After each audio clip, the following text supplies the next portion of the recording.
Bonjour, David Poinard, délégué général de la Fondation Veolia. Oui, la Fondation Veolia travaille depuis plus de 20 ans à travers le monde sur différentes thématiques, donc l'humanitaire, l'aide au développement, l'insertion sociale et la protection de l'environnement et de la biodiversité.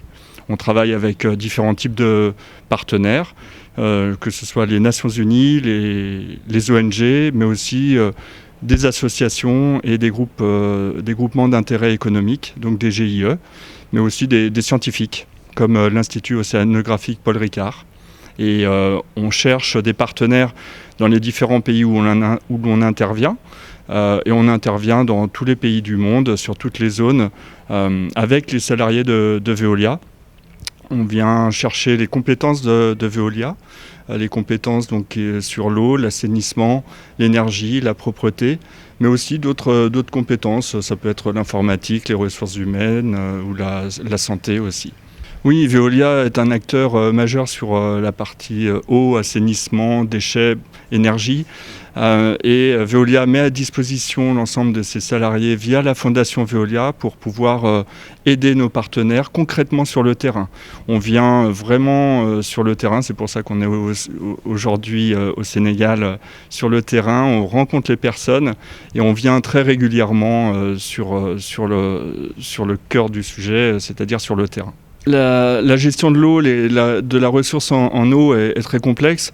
Il y a beaucoup d'acteurs, que ce soit le tourisme, les industriels, l'agriculture, les consommateurs, tout simplement, de consommer de l'eau potable.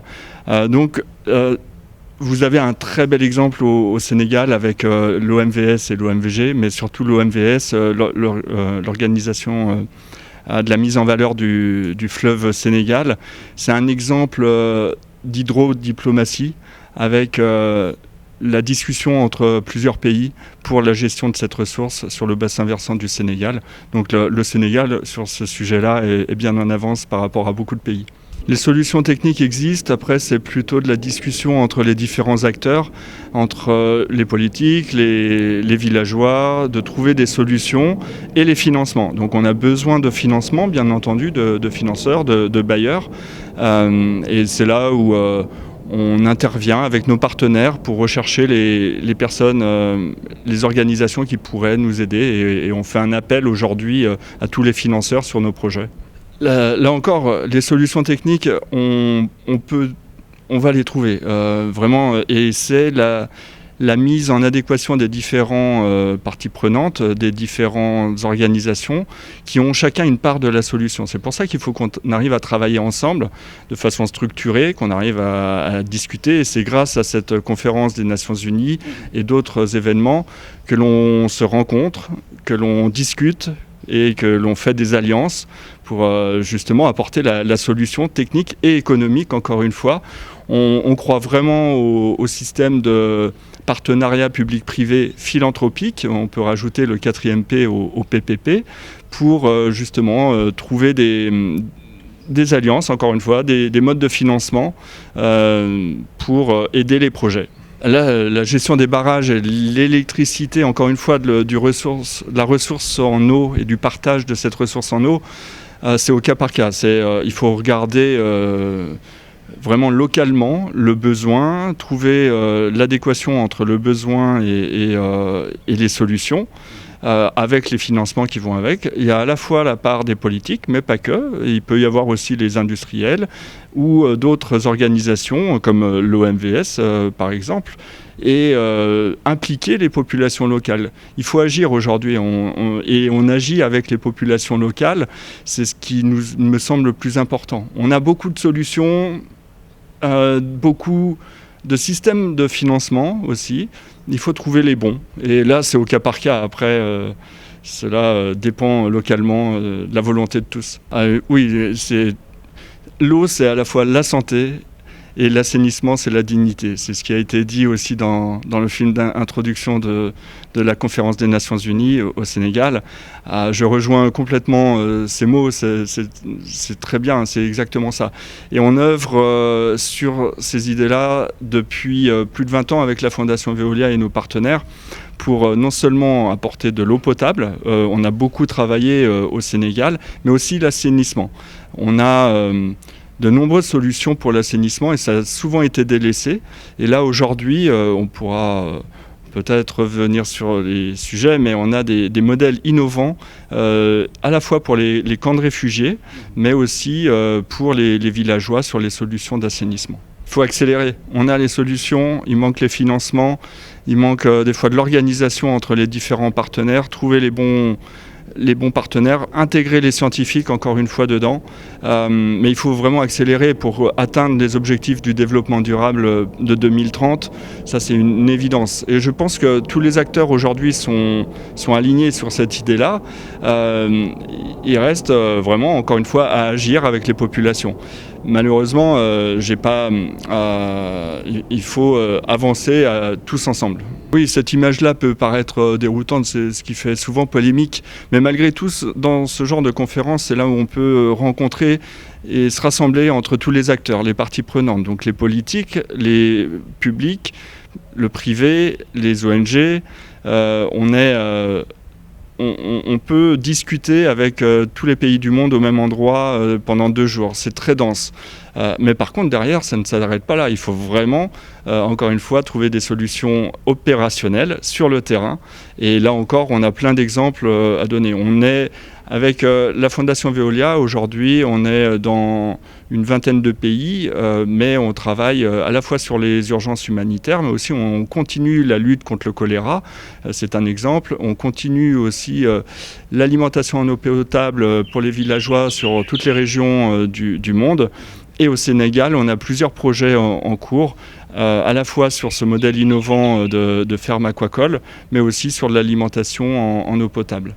Là aussi, le changement climatique est un constat alarmant aujourd'hui et il l'est encore. Et demain, il va falloir là aussi trouver des solutions à la fois pour anticiper et prévenir le changement climatique et les catastrophes qui augmentent en fréquence et en intensité, on en voit de plus en plus, mais aussi des solutions pour guérir.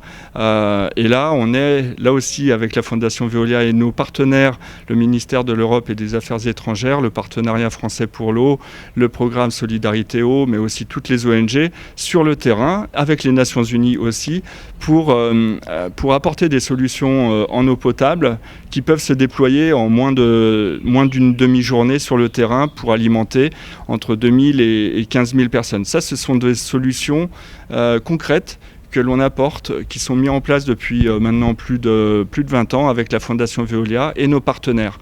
C'est un exemple.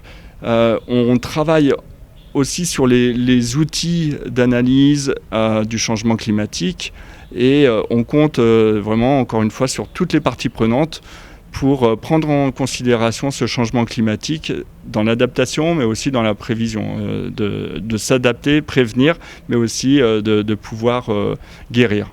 Oui, vous avez très bien résumé la situation. Malheureusement, alors c'est pas que au Sénégal, c'est dans beaucoup de régions du monde où la démographie augmente très rapidement.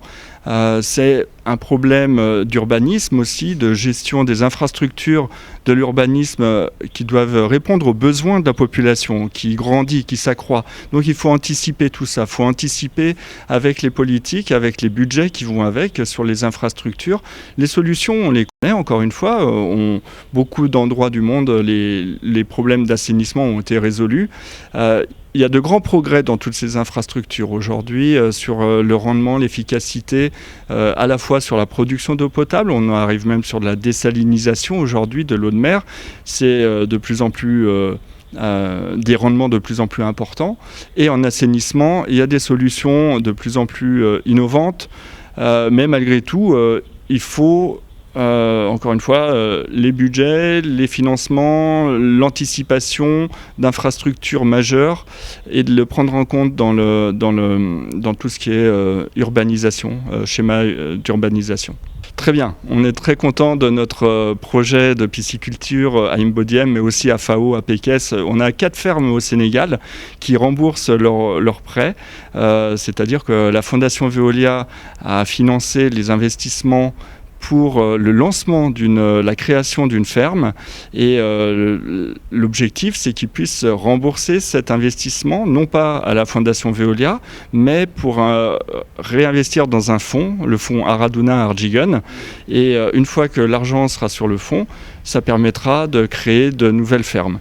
Aujourd'hui, les fermes produisent de plus en plus. Elles sont à l'équilibre, elles sont tellement à l'équilibre qu'elles produisent de l'argent, donc elles arrivent à rembourser les prêts. Ce remboursement, c'est aussi pour montrer la pérennité du projet. C'est-à-dire que de façon économique, ça sera durable dans le temps. On arrive à produire des salaires aussi, des emplois pour les personnes qui travaillent directement sur ces fermes. Et une ferme, aujourd'hui, embauche en emploi saisonnier 300 femmes. Mais on espère produire encore plus. La production agricole des fruits, des légumes augmente puisque les arbres prennent de plus en plus d'importance et les poissons aussi, on maîtrise de plus en plus. Et grâce à la recherche scientifique, on arrive à optimiser les rendements. La croissance des poissons, la croissance des fruits et des légumes, puisque l'eau est fertilisée par les poissons. Donc on est très content. Je pense que les partenaires aussi, donc l'Agence nationale de l'aquaculture, l'Institut océanographique Paul Ricard et aussi le CILMI, le comité interministériel de lutte contre les migrations irrégulières, puisque derrière on forme les jeunes, les universitaires qui viennent, puisque c'est des métiers quand même aussi techniques. Ça évite que les jeunes partent, ils restent au pays, on apporte des emplois intéressants, valorisants, avec une rémunération. Donc on est très content et on peut vraiment saluer le travail des personnes qui travaillent réellement sur les fermes pour produire justement l'agriculture et la pisciculture en même temps réunies. Oui, comme votre président l'a dit, il y a encore des choses à faire. Pour arriver à cette conférence de décembre aux Émirats Arabes Unis, mais aussi pour la suite. Tout ne s'arrête pas. Au contraire, on l'a bien expliqué, il faut aller plus loin, rechercher des investissements, rechercher des projets concrets, opérationnels pour les femmes, pour les jeunes, pour l'ensemble de la population au final. Et l'eau est un vecteur commun pour la paix, pour la sécurité alimentaire, pour la sécurité économique aussi, et puis pour la santé bien entendu. Alors oui et non, c'est-à-dire qu'au Sénégal vous avez la chance d'avoir une nappe phréatique, la nappe du Maastrichtien qui est profonde, qui est alimentée par le fleuve Sénégal. Vous avez de l'eau, après elle est difficilement accessible, ça demande encore des investissements.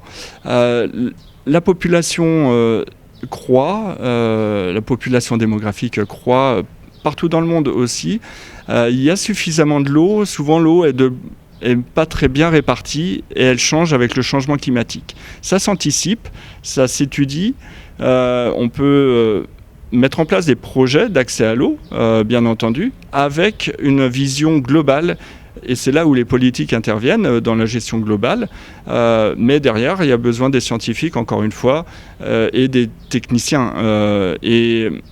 Je suis convaincu que le partage de l'eau peut être possible pour toute la population, bien entendu. Et un bel exemple, encore une fois, je reviendrai sur cet exemple-là de l'OMVS, l'Organisation de mise en valeur du fleuve Sénégal, qui le font depuis de nombreuses années maintenant, et qui est un exemple mondial. Oui, on voit la gestion des ressources en eau est cruciale, d'ailleurs pour la démographie, pour les populations. Et je pense que les projets concrets tels que les piscicultures aujourd'hui, c'est un exemple pragmatique et résilient et réplicable. Pas forcément augmenter l'échelle de ces piscicultures, mais plutôt le nombre de piscicultures. Des petites exploitations de GIE de femmes, par exemple, à travers le Sénégal, c'est possible. Et là, ça importe à la fois la sécurité alimentaire pour les villages avoisinants et l'embauche. Ce n'est pas les seuls projets existants, il y a plein de beaux projets qui doivent émerger.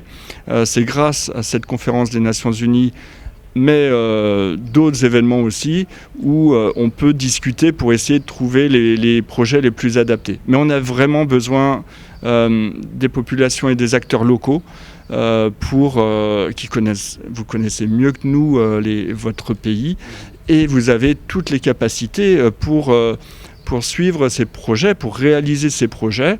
Et si on peut s'entraider, j'en serais ravi. Très bonne conférence, très bien préparée, vraiment c'était fluide, les interventions étaient de haut niveau, effectivement, c'était une réunion préparatoire de haut niveau pour la conférence des Nations Unies sur l'eau qui aura lieu aux Émirats Arabes Unis. Les conférenciers étaient de très haut niveau, les discussions se sont bien enchaînées, elles étaient très fluides et on a surtout fait beaucoup de rencontres. Mais encore une fois, ça ne s'arrête pas là. Et maintenant, il faut des actes, il faut agir, il faut réaliser ce qui a été dit. Beaucoup de belles envies, bien entendu. Mais derrière, il faut agir. Le financement aujourd'hui est toujours compliqué. C'est le nerf de la guerre. Et on a besoin de bailleurs, de financement, de haut niveau aussi. Et c'est un appel pour tous les bailleurs pour des projets pragmatiques, opérationnels, mais qui impactent un grand nombre de populations.